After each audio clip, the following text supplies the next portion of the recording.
Boas pessoal, sejam bem-vindos a mais um episódio do podcast Treinadores do Sofá. Esta semana vamos falar principalmente sobre o retorno da NBA, a Taça de Portugal, os nossos ups and downs e as nossas recomendações da semana. Diogo, como estás e como é que vês este retorno da NBA? Olá, eu estou muito bem, espero que esteja bem, tudo bem contigo, caro treinador da cadeira, e com o nosso público. Eu queria já pegar aqui, antes de partirmos para as nossas análises da situação, tanto da NBA como da Taça de Portugal, afinal, queria-vos já alertar para, pessoal, não se esqueçam de deixar um gosto, de partilhar com as pessoas que vocês acham que devem partilhar, e de subscrever no canal, que é para o podcast crescer e trazermos mais tipo de conteúdo, como vocês nos têm pedido, clipes ou isolar algumas partes. Se conseguirem partilhar e dar ao máximo, divulgar ao máximo o nosso podcast com pessoas que se interessem com este tipo de conteúdo, por favor façam e nós vamos tentar melhorar cada vez mais o conteúdo. Partindo então para a NBA, que regressou dia 30, ou seja, mais ou menos há 5 dias, tivemos já alguns jogos interessantes, especialmente tu, que és o nosso especialista da NBA, que tiveste a ver alguns jogos. A minha previsão do pré-começo da NBA, de que os Lakers seriam uma das equipas mais fortes para candidatas ao título, continua bastante atual. Os Lakers têm vindo a vencer vários jogos, mas no entanto perderam com os Toronto Raptors, como tu disseste, contra a tua equipa favorita, e estás todo inchado aí por ter visto os Raptors a conseguirem uma vitória frente à equipa favorita a ganhar a NBA.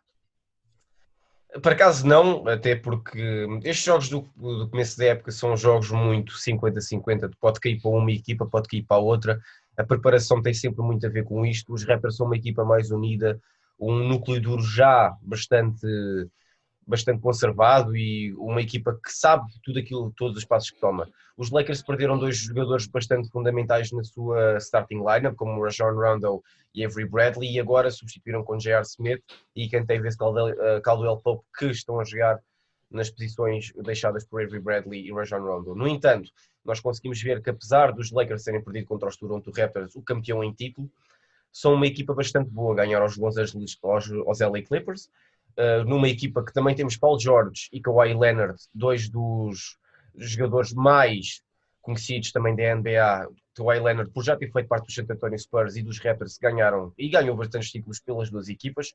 No entanto, conseguimos ver que a química entre Kawhi Leonard e Paul George não é tão boa como a de LeBron James e Anthony Davis, quer dizer. Os Lakers têm um bond muito maior e um laço muito maior do que os Clippers e que se calhar de qualquer outras equipas na NBA, e nós conseguimos ver isso nos jogos. No entanto, perderam contra os Raptors, uma grande exibição de Kyle Lowry e da equipa toda em questão. Os Raptors têm conseguido manter uma grande forma que já vinha desde o período pré-Covid e creio que os Raptors, se continuarem assim, podem mesmo vir a voltar a ser campeões. No entanto, os Lakers perderam contra os Raptors, mas não deixaram-se ficar. Ganharam esta semana contra os Utah Jazz numa grande performance de Anthony Davis e, como se pode ver, Anthony Davis marcou 42 pontos. 42 pontos para um jogador é excelente e ajuda imenso a equipa. E ainda juntou a esses 42 pontos, 12 ressaltos e 3 assistências. Isto foi uma performance all-round do Anthony Davis, que tem-se mostrado cada vez mais um forte candidato dos melhores jogadores dos Lakers e até da NBA. E sem dúvida, achas que esta pode ser mais um título a concretizar-se a vitória dos Lakers na NBA?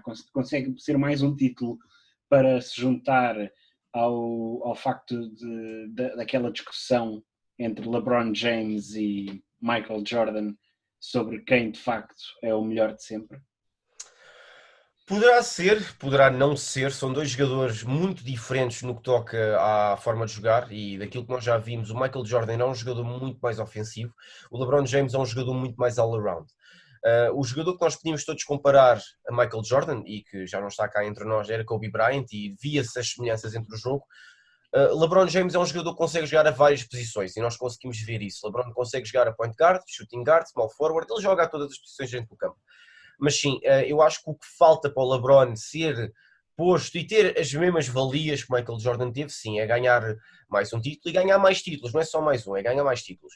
No entanto, nós também temos que ver uma coisa, não é o LeBron que faz a equipa também tem de estar com o LeBron, a equipa faz tudo, não existe estrelas na NBA, nem no futebol, nem em outros jogos de equipa.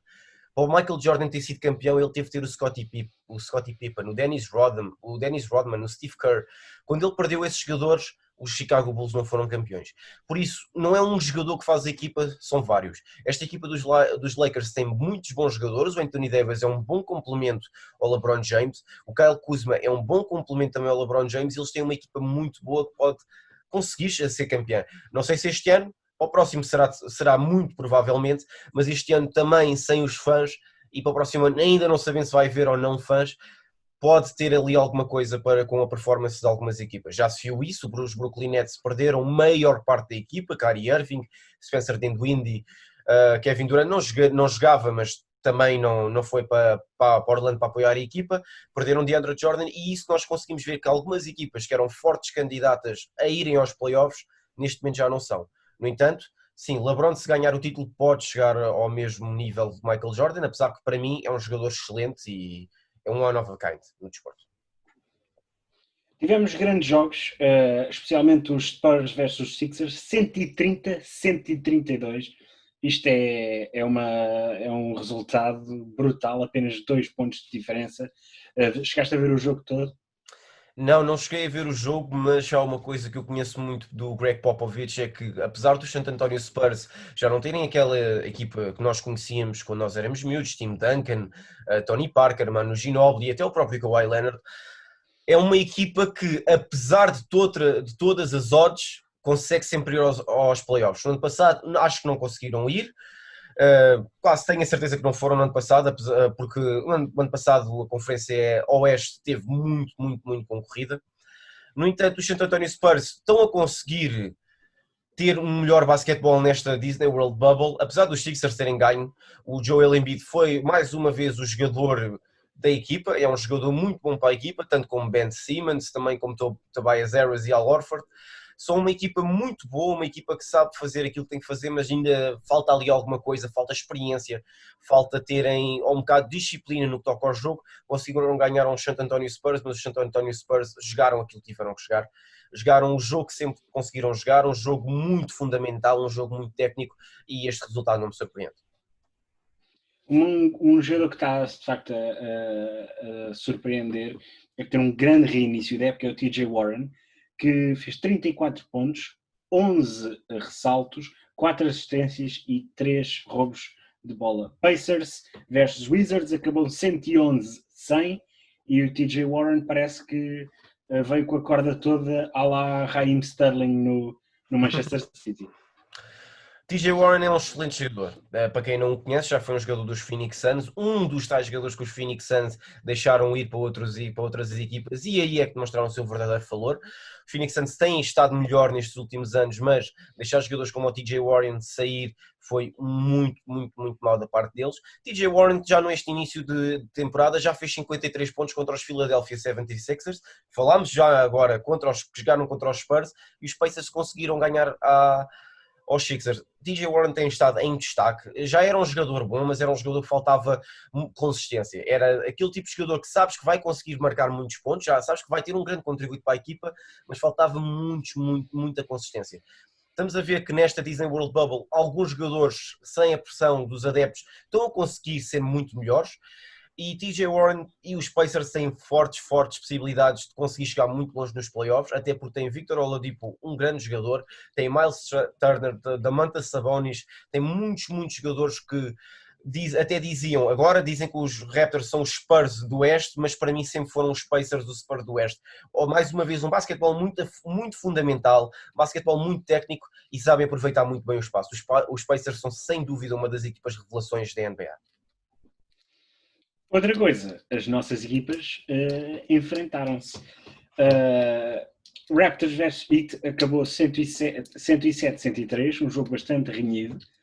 E Fred VanVleet conseguir 36 pontos, 5 ressaltos, 4 assistências, foi o MVP do jogo.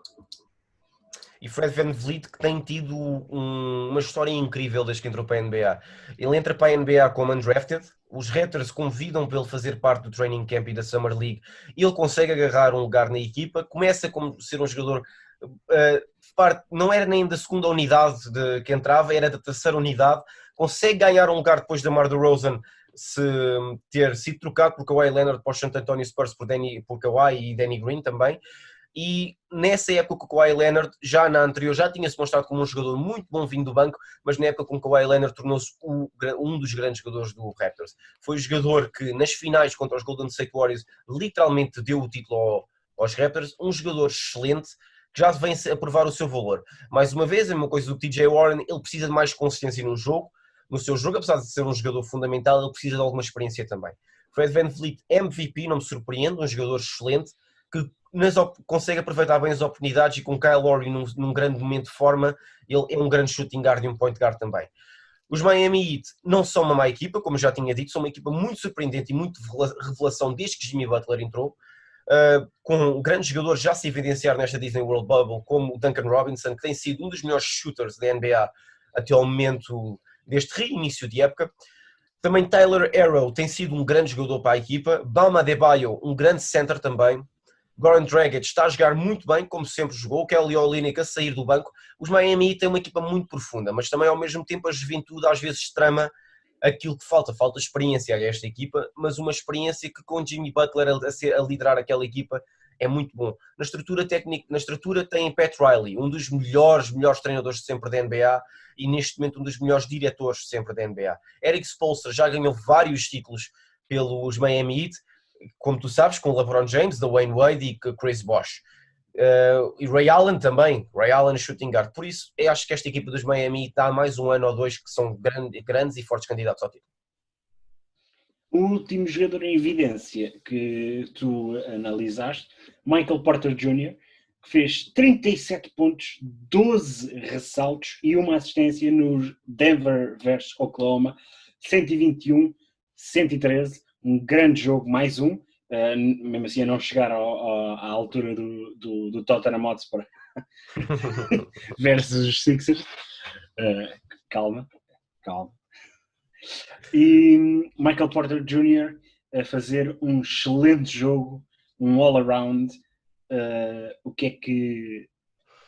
Como é que analisas mais detalhadamente esta situação? É um caso sério neste reinício? Não é só um caso sério neste reinício, mas este jogador, Michael Porter Jr., já no high school tinha-se apresentado como um dos jogadores a sair do high school para college, como um dos melhores jogadores que já tinha aparecido tanto no high school como na NCAA. Michael Porter Jr. teve um grande problema quando entrou para a NBA. Ele no college tinha feito grandes jogos pela Universidade de Missouri, mas lesionou-se. E o historial da sua família a nível de lesões, todos os irmãos praticam desportos, mas todos também sofrem lesões muito graves. Aliás, já um dos seus irmãos teve-se de retirar do seu respectivo desporto por causa de uma lesão grave, e Michael Porter Jr. teve outra lesão. Ele teve 1 ano e meio parado, Diogo. Ele foi draftado em número 14, se eu não estou em erro, no NBA Draft 2018. Um jogador que foi comparado a Kevin Durant, mas que devido aos seus problemas de lesões ninguém o quis pegar. Os Denver Nuggets ficaram, ok, está a número 14, vamos pegar, um grande jogador para nós termos nos nossos quadros. Ficou 1 ano e meio a recuperar. Ele não jogou durante 1 ano e meio. O mesmo caso de Joel Embiid, não jogou durante mais ou menos 1 ano e meio. A mesma coisa que Porzingis já aconteceu, 1 ano e meio também não jogou devido à sua lesão grave. E agora começamos a ver que, se calhar, podes ter um período de regresso durante 7 meses, mas parar, se calhar, 1 ano, se calhar, é muito melhor para a tua lesão recuperar e o teu músculo fortalecer. Michael Porter Jr. é desses casos, já vinha a jogar esta época, mas não muitos minutos, 10, 12 minutos, sempre em restrição de minutos, e na Disney World Bubble volta em grande forma, 37 pontos. É um caso sério nesta equipa dos Denver Nuggets. Esta equipa dos Denver Nuggets, que eu já tinha referido contigo, que tem Bol, outro grande jogador propenso a lesões, que eles deixaram recuperar e fez uma enorme exibição. Tem Nikola Jokic, Gary Harris, tem muitos bons jogadores. Paul Millsap para dar experiência a esta equipa, e isto é uma das equipas mais sérias. No ano passado fizeram uma grande temporada, nos playoffs foram mais ou menos, mas é uma equipa que tem muito também. A mesma coisa que os Miami, eu digo isto quase todas as equipas que já falei até agora, mais 1 ou 2 anos são grandes e potenciais candidatos ao título. Jonathan Isaac, no entanto, rasgou o seu ACL e vai estar de fora para o resto da época e se calhar até para a próxima. Mais uma vez, Jonathan Isaac, isto é outro jogador que veio a crescer muito esta temporada. Ele, desde que entrou na NBA por parte dos Orlando Magic, tinha sido um jogador muito irregular, tinha dado muitas promessas no college, mais uma vez. Há muitos jogadores que dão promessas no college, chegam à NBA, não se realizam. Jonathan Isaac tinha vindo a crescer, com a mudança de treinador também nos Orlando Magic, cresceu muito com Steve Clifford, e esta época já estava a apresentar um basquetebol melhor, a ser um jogador muito melhor. Quando ele estava a tornar um jogador mais consistente, acontece-lhe esta lesão.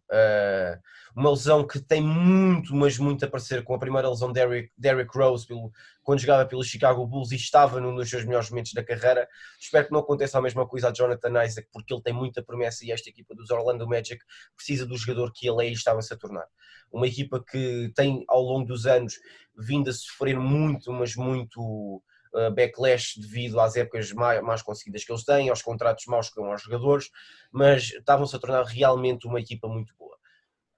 É uma pena ver Jonathan Isaac, um jogador tão jovem e que é excelente, é um jogador muito bom e que dá para perceber que gosta de jogar aquele jogo e não é como muitos que vão mais lá pelo dinheiro do que propriamente pelo jogo. Jonathan Isaac é uma pena vê-lo com torneio. Houve alguns jogos com implicação ao título que achaste que têm que evidenciar e outros que estão para aí para vir, para o nosso público ter atenção? Tens o jogo dos Lakers contra os Clippers, que os Lakers ganham aos Clippers e depois os Lakers jogam contra os Raptors e perdem contra os Raptors. Por isso, eu acho que o próximo jogo dos Clippers-Raptors, os Clippers ganham aos Raptors e vamos ter uma NBA 3, uma finalzinha. Mas não...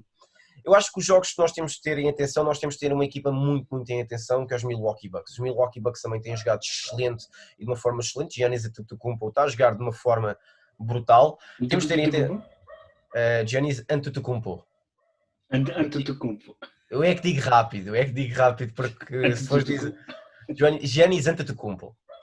Giannis Antetokounmpo, está bem.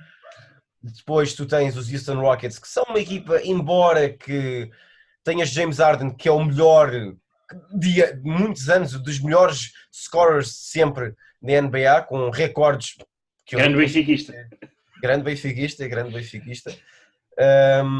Mas ele é um dos melhores jogadores neste momento da NBA. Russell Westbrook finalmente contar numa equipa que tem aspirações ao título. Não é nada a dizer mal dos Oklahoma City Thunder, mas eles já não tinham uma equipa que conseguissem chegar muito longe e via-se isso na forma como Russell Westbrook pegava e toda a gente jogava para ele, e não pode ser assim.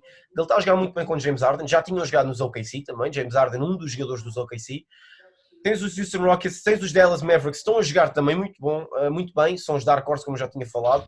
Portland Trail Blazers podem não ser a equipa que vão jogar para ganhar, mas são uma equipa que tem sérias implicações nos playoffs. Tens bastantes jogos que estão para vir e acho que todos os jogos têm implicações ao título nestas equipas que eu referi. Tens outras equipas na Conferência Este que poderiam estar melhor neste momento, como os Brooklyn Nets, mas eu aí já tirei eles completamente dos playoffs e de alguma corrida ao título, porque apesar de terem uma equipa que neste momento está a jogar bem, então tem uma técnica boa, voltaram aos Brooklyn Nets que eram há uns anos atrás, que tinham jogadores que tu não conhecias de lado nenhum, porque os jogadores tão denominados de estrela não quiseram jogar. Compreendo claramente, é uma altura muito complicada, uma pandemia e aquilo que se passa tudo nos Estados Unidos, mas ficam os Brooklyn Nets numa equipa muito débil por causa destas ações. E nós voltamos já daqui a pouco, daqui a uns 5 segundos, para falar então do Porto Benfica na final da Taça.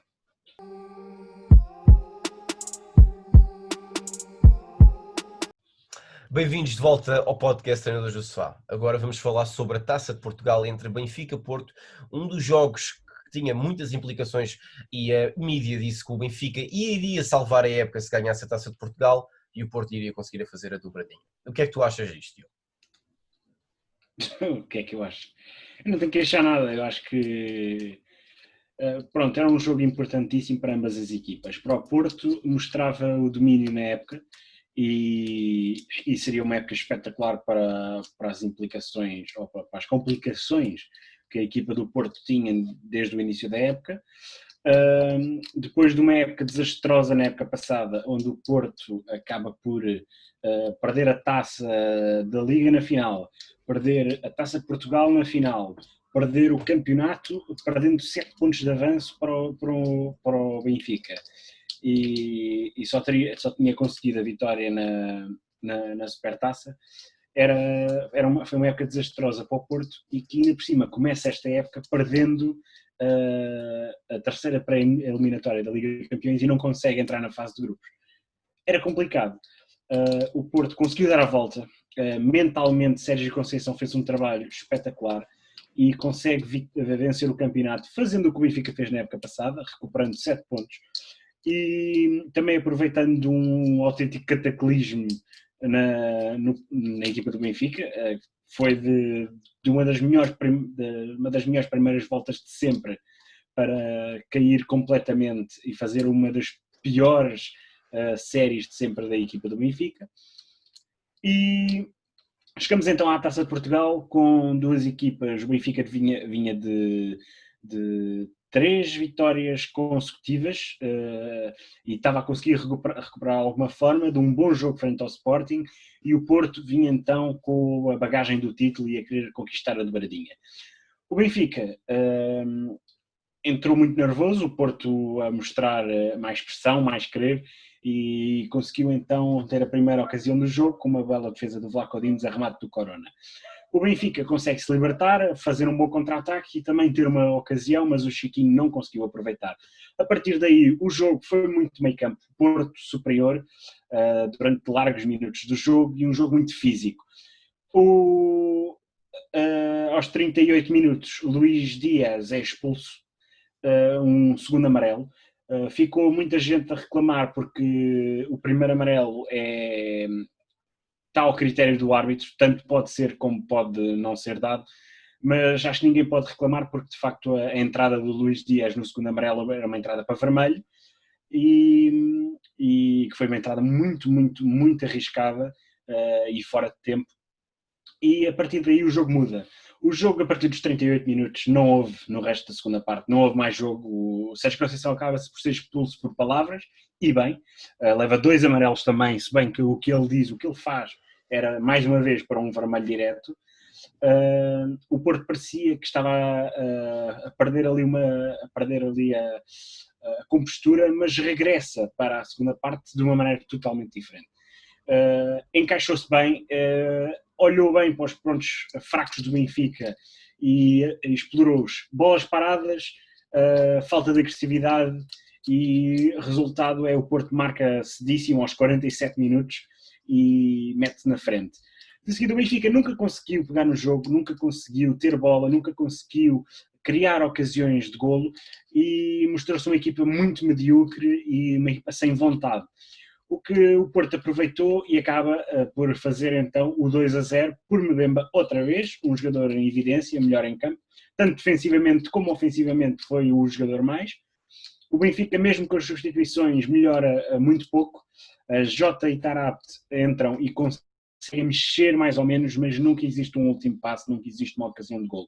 A primeira ocasião de golo a sério é um cabeceamento do Vinícius pouco antes do penalti, onde frente a frente com o guarda-redes cabeceia para baixo, mas a bola acaba por sair por cima da baliza de Diogo Costa. O Benfica consegue um penalti, bem cavado por Rafa. É assinalada a mão de Diogo Leite, mas eu até agora ainda não consegui ver bem a mão. Se for, é muito subtil, e eu já disse isso, que não concordo com essas mãos subtis, mas no entanto Diogo Leite acaba por de facto rasteirar também Rafa. O Benfica marca e depois é um tudo por tudo para chegar à baliza do Futebol Clube do Porto, onde consegue chegar, então ter a ocasião derradeira aos 92 minutos, quando Jota remata ao poste, e mostrando de facto que era um elemento a mais na equipa do Benfica, por ter demonstrado uma irreverência e uma atitude de querer vencer. Eu vi uma análise da página Um Azar do Carali, que é uma página cómica, mas o Vasco Mendonça analisa, faz textos para a Tribuna Expresso, E ele analisou os jogadores e ele analisou o Jota de uma maneira que eu vi. Nós vimos aqui no Jota uma coisa que não tínhamos visto na toda a equipa do Benfica durante muitos meses. Foi uma vontade superior de vencer o jogo ao nosso adversário. E isso foi uma coisa que eu tirei a mais da Taça de Portugal, foi a vontade de alguns jogadores como o Tarapte, como o Jota, como o Vinícius, de quererem chegar ao golo e de mostrar mais.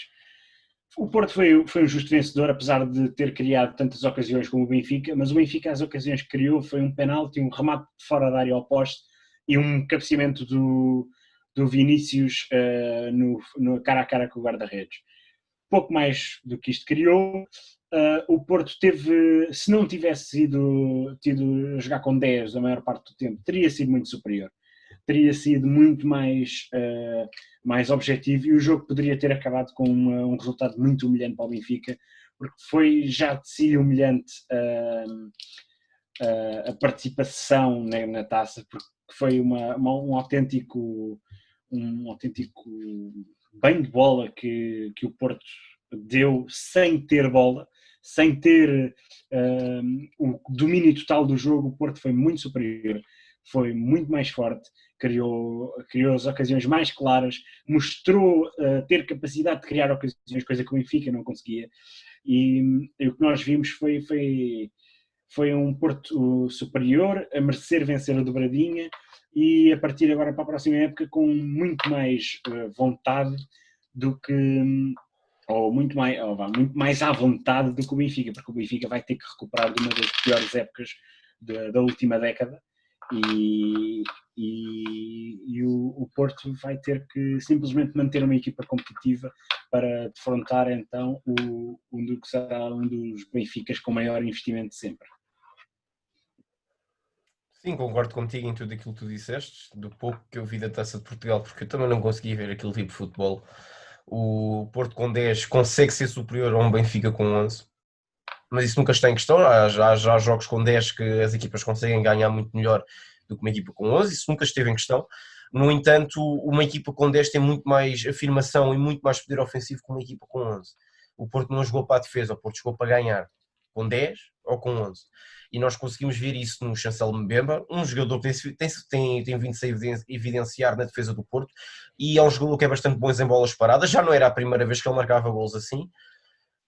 Uma equipa do Porto consegue demonstrar uma coisa que o Benfica não tem neste momento, e quase nenhuma equipa neste momento tem, só o Braga é que já esteve assim, é a união para ser melhores, é o vencer, é o querer, é a raça, é a ambição, é a paixão, e nós no Benfica, nem no Sporting, no Braga, depois de Rubén Amorim, nós não vimos isso.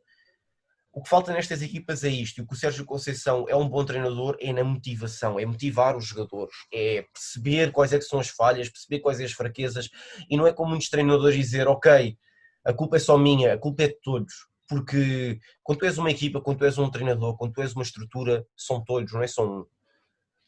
E é nisso que temos de ter em mente. O Porto ganhou, não foi só um jogador, não foi só o Mbemba que ganhou o jogo, foram todos. E notou-se isso.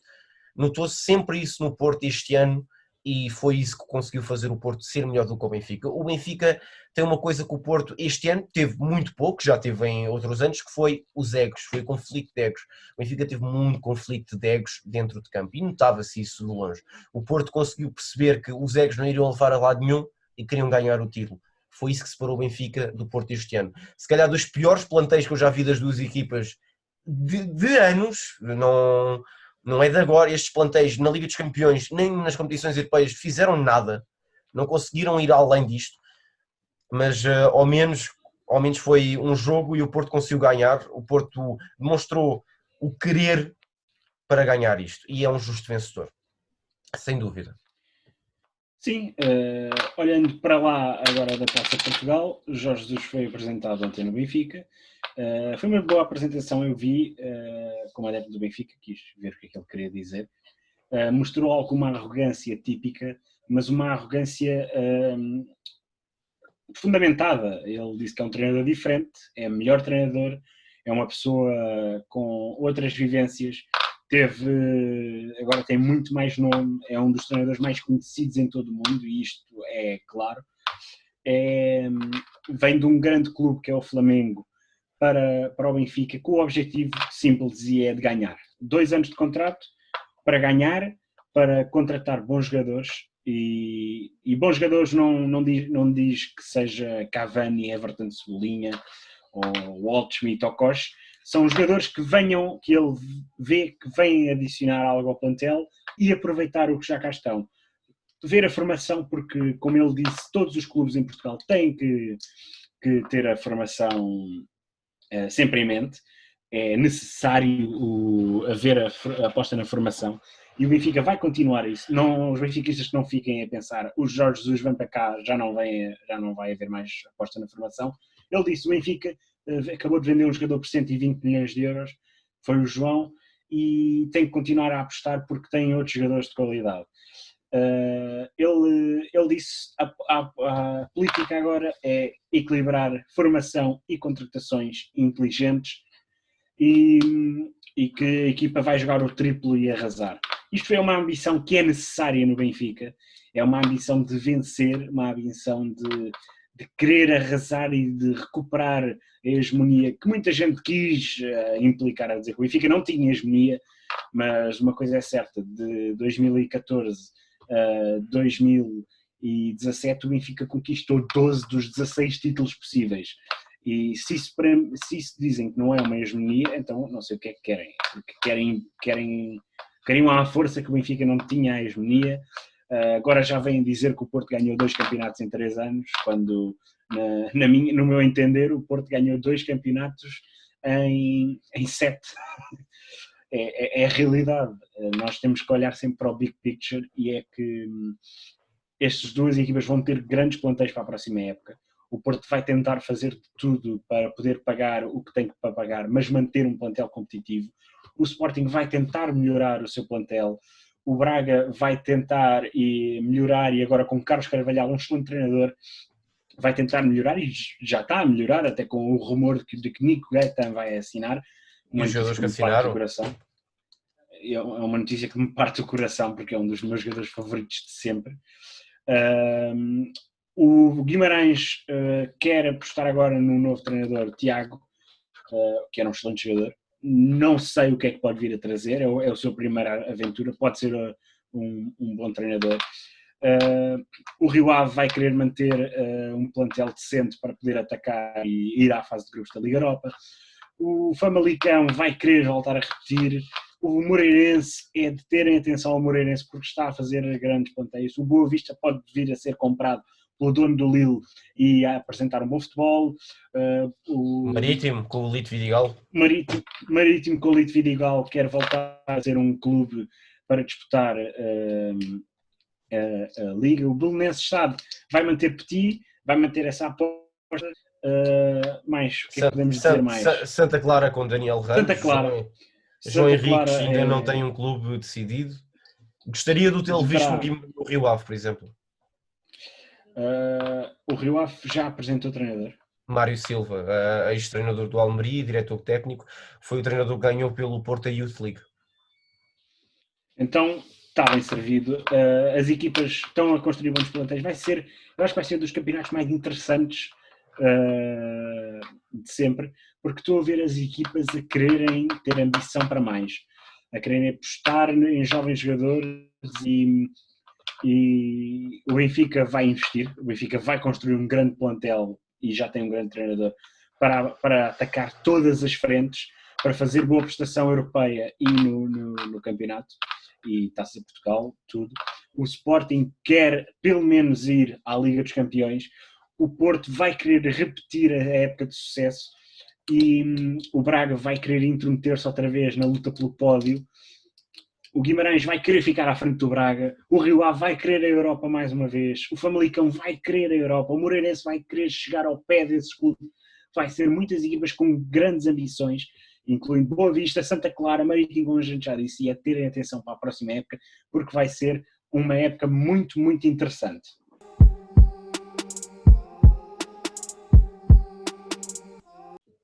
E estamos então de volta. Agora vamos então para os nossos segmentos semanais, os ups and downs e as recomendações da semana. Nos ups and downs temos então Lídio, tu tens coisas a dizer para os teus ups da semana? Bem, o meu up da semana foi a pior coisa de sempre, mas a melhor coisa que eu já vi nestes últimos tempos. Talking Shop a Mania de Luke Gallows e Carl Anderson. Eu até estou a chorar tanto daquilo que eu já ri.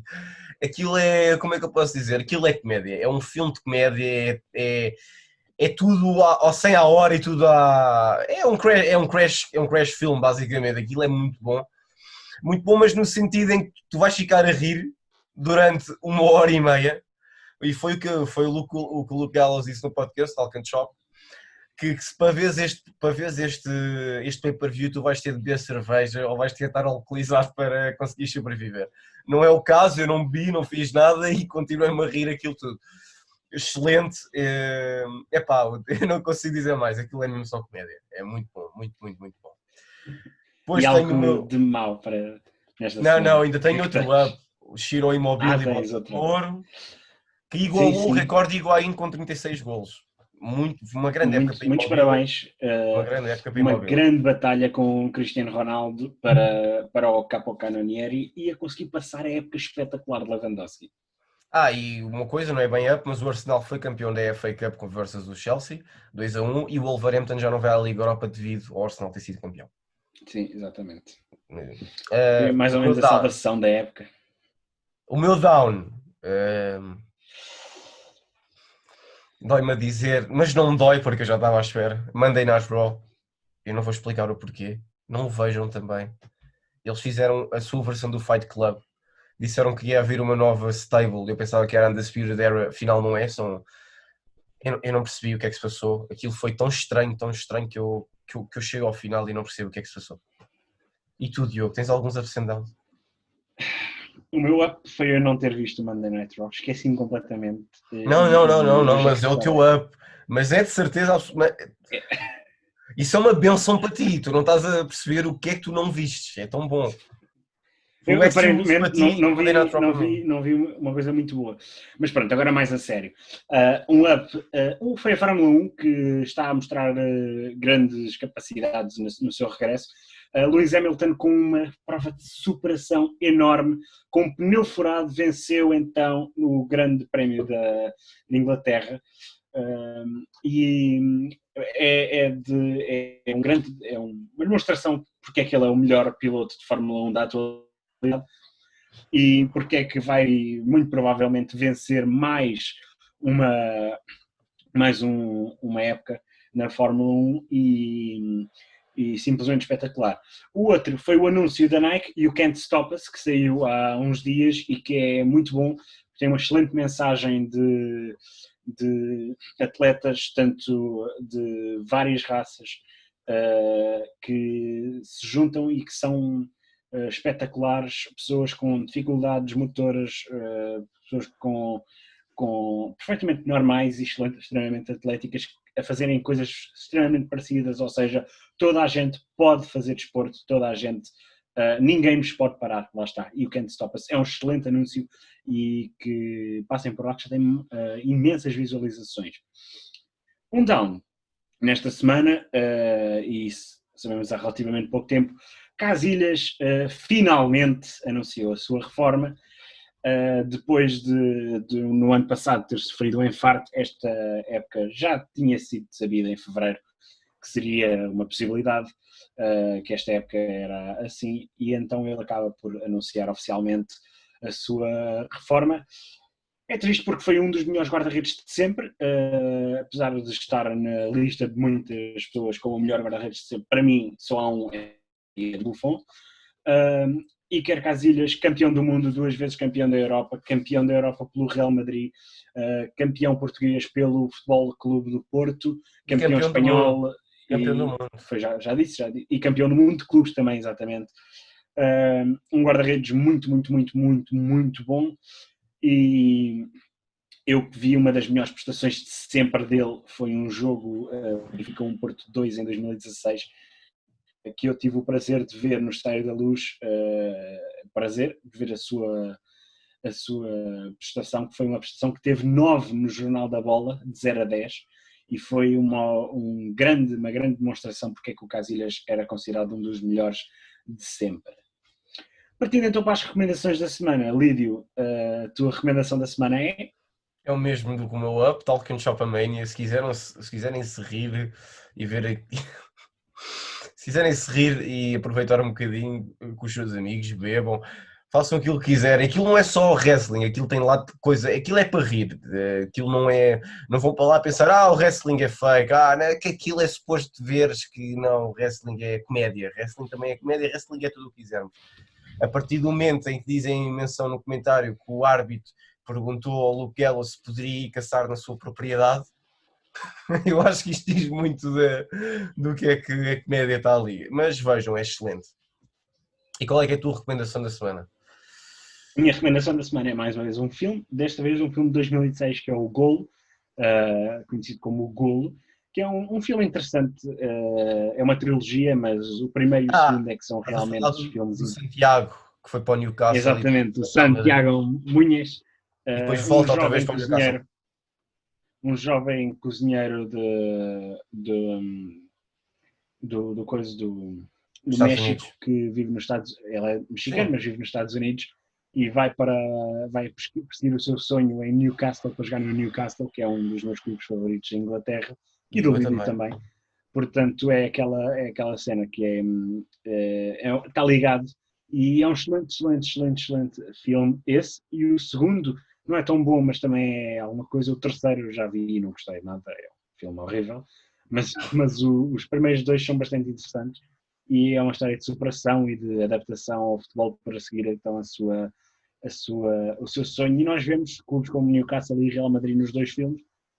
Procurem na net e vejam que é bastante interessante para passar uma horita e pouco de diversão.